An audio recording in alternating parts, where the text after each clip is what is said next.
Saludos a todos. Hoy lo primero que quiero explicar antes de hacer ninguna instalación de sistema operativo es que quede bien claro cómo distribuye Linux sus directorios. ¿A qué le llamamos el árbol de directorios? ¿Dónde están ubicados los ficheros de configuración? ¿Dónde están ubicados las carpetas de cada usuario? ¿Dónde está ubicado cuando pongo un lápiz USB? Todo eso lo vamos a explicar después de la pequeña introducción.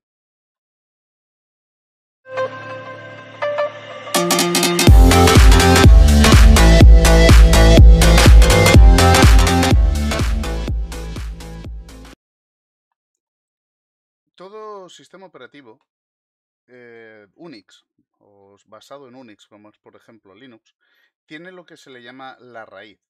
Esta raíz, como podemos ver, se le podría llamar perfectamente root.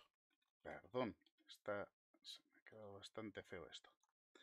Este root sería la raíz del sistema. A partir de aquí, de esta raíz, tendríamos un árbol con sus correspondientes ramificaciones. Doy un ejemplo. Tengo, por ejemplo, una máquina ya preparada. Esta pequeña máquina ya está preparada para que muestre la raíz. Cada raíz, cada fichero, cada directorio está ubicado dentro de la raíz. Cualquier usuario que no esté acostumbrado a trabajar desde Linux no sabría dónde está, por ejemplo, la C, dónde tengo los directorios de usuario guardados, cuando conecto un lápiz USB, dónde lo tengo. Y eso primero hay que entender esta pequeña raíz, este pequeño árbol. Por ejemplo, dentro de bin, que es este de aquí, igual que sbin, que también si podemos ver son accesos directos, esto significa que es un acceso directo que apunta a capa USR, lo cual es otro directorio. Pues lo primero de todo vamos a explicar qué es esto directo. Los ficheros bin son los ficheros de binarios, o lo que también se puede llamar como pequeños ejecutables. Es decir, si yo tengo un ejecutable, perdón que he movido esto sin querer, si yo tengo un ejecutable, tanto en bin como en sbin, perdón, lo he vuelto a mover sin querer, para volver a colocarlo en el sitio, como en sbin, aquí lo que nos encontraríamos serían los ejecutables del sistema. Quiero decir, dentro de bin podemos encontrar los ficheros que cualquier usuario podría ejecutar. Me refiero a los binarios que cualquier usuario podría ejecutar. Doy un ejemplo. El binario o el ejecutable ls, el cual nos permite listar todos los ficheros o directorios. Doy otra vez el ejemplo en el cual antes nos encontramos. Cuando yo a esta máquina le ejecuté la ll, no he hecho más que ejecutar la orden ls. ls, yo, un usuario normal y corriente, lo que estoy haciendo es listar los ficheros y directorios que hay a partir de esta raíz. Como por ejemplo el fichero, la orden pwd, el cual me dice en qué directorio, en cuál es la ubicación en la que estoy. Me está diciendo ya que estoy dentro de raíz. No me he engañado. Si yo, por ejemplo, hago cd a secas y le hago pwd, lo que está diciéndome es que estoy ahora mismo dentro de home live user. Es decir, esta es mi ubicación. ¿Vale? Aquí, dentro de bin, tengo todos los ficheros y ejecutables que cualquier usuario puede utilizar. Dentro de sbin, dentro del directorio sbin, lo que encontraremos serán los binarios del sistema, los que solamente un usuario súper elevado puede utilizar. Y aquí es cuando diferenciamos un usuario normal de un superusuario del usuario root. Un usuario normal sería un usuario que puede hacer uso del sistema. Un superusuario sería un usuario normal que mediante el comando sudo and por delante puede llegar a ejecutar órdenes de sistema, y el usuario root es el superusuario. Es el usuario que no necesita permiso no necesita pedir permiso para hacer nada. Si él quiere puede borrar hasta el mismo sistema, porque es el usuario root, el usuario raíz. De acuerdo, pues explicado eso, voy a mover un poquitín este dibujo. Explicado eso, vamos a pasar al siguiente directorio, que sería el directorio boot.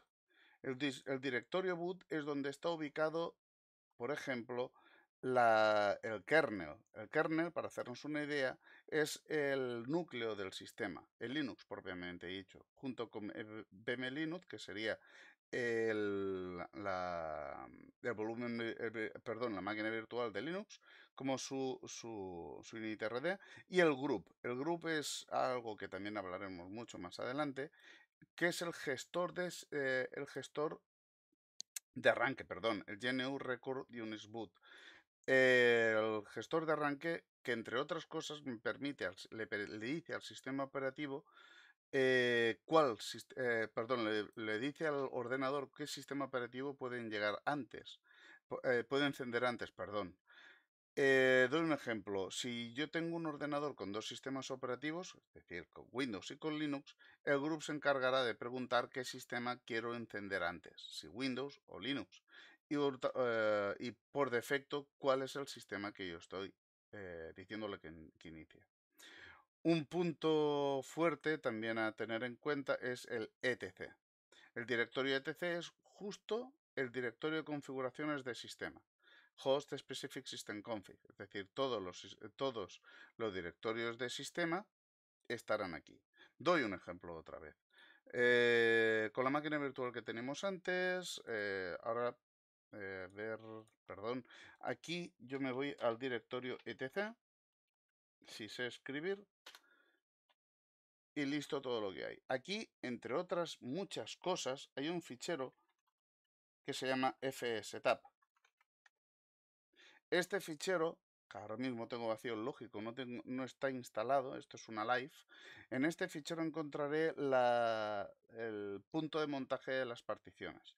Como también podría encontrar como las configuraciones por defecto del XDG, que sería cualquier entorno gráfico. También hablaremos del NOM, del GDM, del etcétera. Pulse, que sería para la tarjeta de sonido, etcétera, etcétera, etcétera. Es decir, todas las configuraciones del sistema están ubicadas aquí. Volviendo otra vez a la raíz. Perdón. Aquí. El siguiente directorio que vamos a encontrar sería el directorio USR. USR, para entendernos, sería más un archivos de programa que habría utilizado Windows. Un directorio donde están ubicados los programas compartidos, ya sea desde el mismo sistema operativo como desde cualquier otro programa instalado. Doy un ejemplo. Si yo tengo, por ejemplo, juegos instalados, si yo tengo la interfaz gráfica, también la tendría dentro de USR Local Share. Aquí, por ejemplo, dentro de USR Share tendría manuales, los manuales del sistema de cualquier otro programa, por ejemplo, doy un ejemplo. Si yo, a ver, un ejemplo básico, de hecho, sobre una de las órdenes que hemos utilizado. Antes hemos utilizado el comando ls, si recordamos. Pues si yo le digo que me diga man ls, me dice el contenido, el manual, de todas las órdenes que puedo llegar a hacer con la orden ls. Todo eso lo tengo ubicado dentro de USR, Share, Man, y aquí podemos ver todos los manuales que están disponibles con el sistema operativo. Por ejemplo, aquí lo que tengo son los manuales según con el lenguaje español. Pues si ahora me voy dentro del directorio man ls, man, aquí podríamos tirarnos horas y horas y horas. Tendría, por ejemplo, los manuales que él sabe sobre el comando 2 Unix, que lógicamente tendría que descomprimirlos y que lo hará en el momento que haga la instalación. Cancelamos, volvemos otra vez a listar los directorios. He explicado el directorio USR, vuelvo a decir que sería una especie de archivos de programa. Una vez explicado lo que sería esto, que el directorio que sería alternativo a USR sería el OPT. El directorio opt sería el directorio donde encontraríamos aplicaciones complementadas. Por ejemplo, si yo hago una aplicación, lo suyo sería que esta aplicación, todos sus directorios raíz estuvieran dentro de opt. Y luego a partir de aquí redistribuiría los ficheros.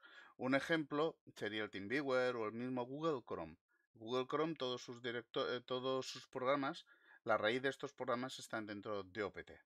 A partir de aquí, el usuario ejecuta este programa y genera sus correspondientes ficheros en el home. El home es el directorio del raíz de cada usuario. Vuelvo a decir que eso ya lo he explicado. A partir de aquí, vamos a darle real importancia al directorio var. El directorio var es el directorio donde se encuentran los ficheros variables. Por ejemplo, el caché. Dentro del if encontraría bases de datos. Dentro de var tmp encontraría los temporales de tales programas. Y muy importante, y es un directorio que vamos a encontrar mucho, sería el var log. El var log es el directorio donde se generan todos los informes, sería lo más correcto, todos los logs del sistema operativo. Si yo me voy dentro de barlog, perdón, encontraría, por ejemplo, ficheros informes correspondientes al boot. Lógicamente, este fichero, mira, vamos a estrenar el comando sudo. Pues aquí veo el informe que ha hecho el sistema operativo a la hora de iniciarse. Todo ha ido súper guay. Se ha iniciado, ha hecho un started, por ejemplo, del Network Manager, que es el administrador de la tarjeta de red. Ha iniciado el GDM, que sería el Non-Display Manager, es decir, ha iniciado la interfaz gráfica correctamente.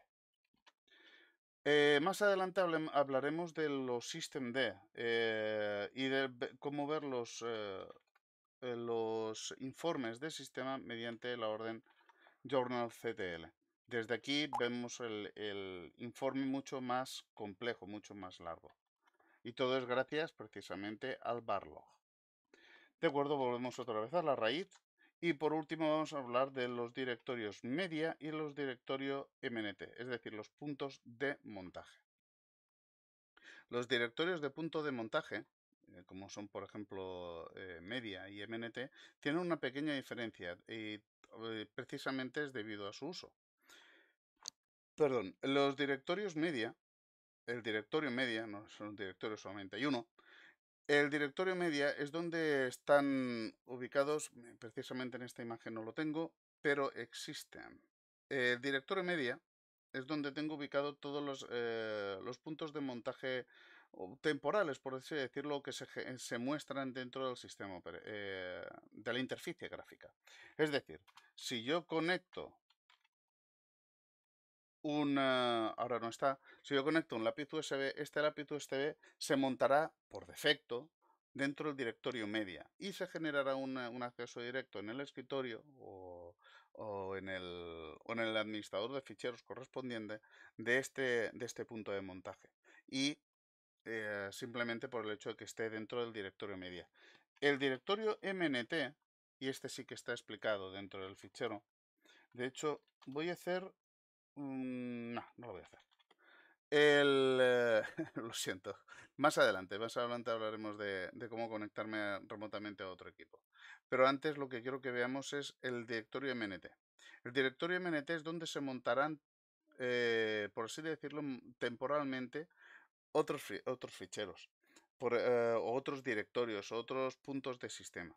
Vengo a referirme. Imaginaos que colocamos otro disco duro. Y este disco duro quiero que temporalmente se monte solamente en el sistema, que no se muestre en ningún otro usuario y que me sirva, por ejemplo, para copiar datos. Yo podría tener un /mnt/backup donde montaría otro disco duro y dentro de este disco duro poder hacer copias de seguridad. Doy un ejemplo. O puedo tener un disco duro para hacer copias o montar máquinas virtuales, que eso lo haremos mucho, Y este disco duro lo pongo dentro de MNT barra virtual, por ejemplo. Pues esto lo haríamos así. Y precisamente mediante comandos también, eso será mucho más fácil de hacer. Luego podemos persistirlo mediante, otra vez volvemos a hablar del directorio etc y de mediante el fichero fsetup. Eso lo haremos adelante. Pero sobre todo lo que quiero que quede claro es esto. ¿Qué es la raíz y cómo está distribuido? Ahora, ¿cómo? Y esto lo vamos a hacer con otra aplicación. ¿Cómo, cómo voy a montar yo una otra partición? ¿Cómo voy a persistir? ¿O qué puedo hacer para montar otro perdón, otro disco? Pues eso precisamente lo podemos hacer con una consola. De hecho, voy a poner aquí una consola para que lo veáis. Esta consola es de este equipo local. Si yo me coloco dentro de la raíz, yo tengo prácticamente los mismos directorios, ya que de hecho esto es un Fedora también, y lo que hemos visto antes es un Fedora. Perfecto para explicar lo que es un Linux en raíz. Pues ahora que tenemos este árbol de directorios, aquí puedo ver cómo tengo montado unos discos. Por ejemplo, dentro de MNT también puedo ver cómo tengo montados unos directorios. De hecho, aquí tengo un directorio virtual, que es un punto de montaje, y tengo otro directorio que no sirve exactamente para nada, que es el temp. ¿Vale? Pues esto, y ahora volvemos otra vez al tema de los comandos por usuario, puedo ver cómo están montados cada partición con este comando. ¿Vale? Con este comando yo le estoy diciendo que me muestre no solamente las particiones, sino también su formato. Aquí podemos ver que yo tengo un SDA, vuelvo a decir, de hecho aprovecho, no lo he dicho todavía, los discos en Linux se identifican por letras. SD es de Serial Disk y A es el primero. SDB es el segundo. SDC es el tercer disco. Y así tantos discos como haya conectado. Dentro de sus discos existen las particiones. SDA1 la primera partición. SDA2 la segunda partición. Y no hace falta explicar qué es el 3 y el 4. De acuerdo, a partir de aquí, estas particiones tienen un formato, es decir, swap, que sería el área de intercambio, que lo explicaré a la hora de instalar el sistema, y un formato de XT4, que es el formato de fichero, en el cual tengo montado el sistema operativo. De formatos de fichero existen un montón. En Linux normalmente trabajamos con XT4, pero por ejemplo, podemos recordar que Windows utiliza el NTFS, el FAT32, que también son compatibles en Linux, no viceversa, que conste. Por ejemplo, de hecho, una partición EFI tiene FAT32 como formato. Y aquí lo que vemos es que tengo sus puntos de montaje correspondientes. Es decir, yo dentro de la raíz, es decir, el sistema operativo lo tengo instalado en el SDA2. Aquí tengo un punto de montaje que es el barra bar, que lo tengo dentro de SDA4. El EFI, es decir, la partición de inicio de un disco duro EFI, lo tengo en otra partición. El home, es decir, el directorio de usuario, lo tengo en otra partición. Es decir, ¿por qué lo tengo en diferentes particiones? Porque si yo algún día, ojalá no sea, tengo que formatear este ordenador otra vez, solamente porque he hecho una configuración que me lo ha cargado todo, a saber, he hecho burradas.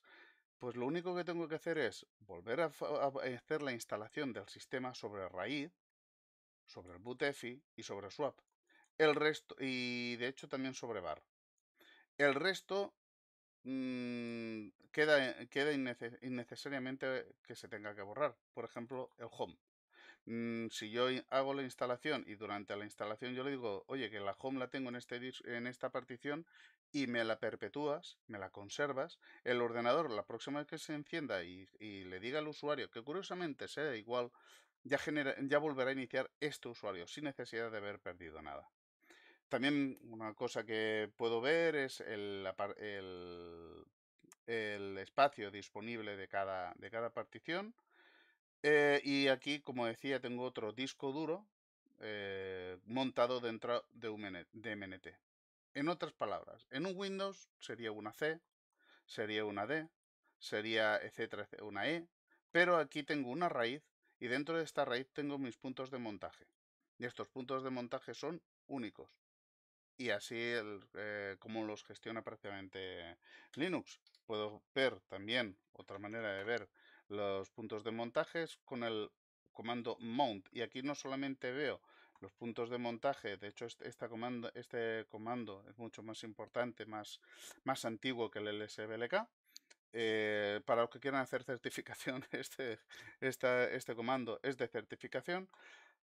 Y aquí, por ejemplo, puedo ver el SDA2, lo que hemos visto antes del SDA2, SDA4, tal, pues aquí, te he perdido aquí, aquí yo le estoy diciendo que dentro del directorio dev, la partición SDA2, me lo montas, corresponde a raíz de tipo ext4 y que tiene permisos de lectura y ejecución. Y así con el resto de directorios. El resto de órdenes creo que me lo voy a reservar para otro momento. Ahora lo que quería sobre todo es que vierais qué es el árbol de directorios, cómo está distribuido y mucho más importante a la hora de hacer una instalación, cómo hacer una instalación pues bonita y preparada. Con esto voy a parar aquí. Nos vemos en el siguiente.